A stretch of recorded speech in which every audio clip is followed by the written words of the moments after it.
चित्तौड़गढ़ विधायक चंद्रभान सिंह आकिया ने गुरुवार को विधानसभा बजट सत्र में आरजीएचएस से जुड़ी समस्याओं को प्रमुखता से उठाया। उन्होंने जनता, सरकारी कर्मचारियों व पेंशनर्स को बायोमेट्रिक उपस्थिति की अनिवार्यता को लेकर हो रही असुविधा की ओर से सरकार का ध्यान खींचा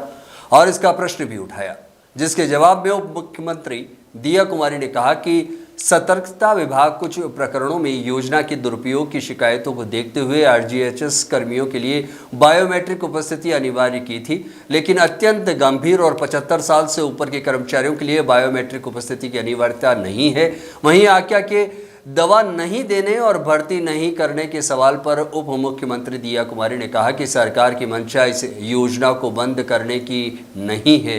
विधायक आकिया के पूरक प्रश्न: सरकारी कर्मचारी कम से कम 30 से 40 वर्ष की राजकीय सेवा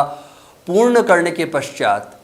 सेवानिवृत्त होता है और वर्तमान में 50 वर्ष से ज़्यादा आयु की व्यक्ति बीमारी से ग्रसित होने लगते हैं, तो क्या सरकार बायोमेट्रिक उपस्थिति में 75 वर्ष से ऊपर आयु वर्ग के लोगों को जो छूट दी गई है उसे घटाकर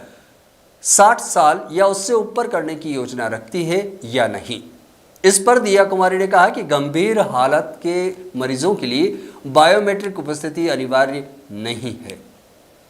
मिलती हैं माननीय मंत्री महोदय, इस भ्रम को दूर करने के बताएं कि आरजीएस स्कीम का भविष्य क्या है, नंबर 1। दूसरा, मंत्री महोदय सरकारी कर्मचारी को 30 से 40 साल तक अपनी सेवाएं प्रदान करता है, तब उसके बाद भी उसको सरकार द्वारा उपलब्ध सुविधाओं में कई समस्याओं को सामना करना पड़ रहा है। आपके डिपार्टमेंट के अधिकारियों द्वारा जो जवाब दिया गया है उसमें गंभीर बीमारी के पेशेंट तथा 75 से अधिक आयु के लाभार्थियों को लाइव फोटो और बायोमेट्रिक में छूट प्रदान करी गई है, पर आज के जीवन की शैली में 50 के बाद ही व्यक्ति बीमारियों से ग्रसित हो जाता है और ये सुविधा 75 वर्ष से काम करके या 60 वर्ष पर की जाए। 60 वर्ष तक की आयु वालों को लाइव फोटो और बायोमेट्रिक में छूट प्रदान की जाने की सरकार की मंशा है कि नहीं है?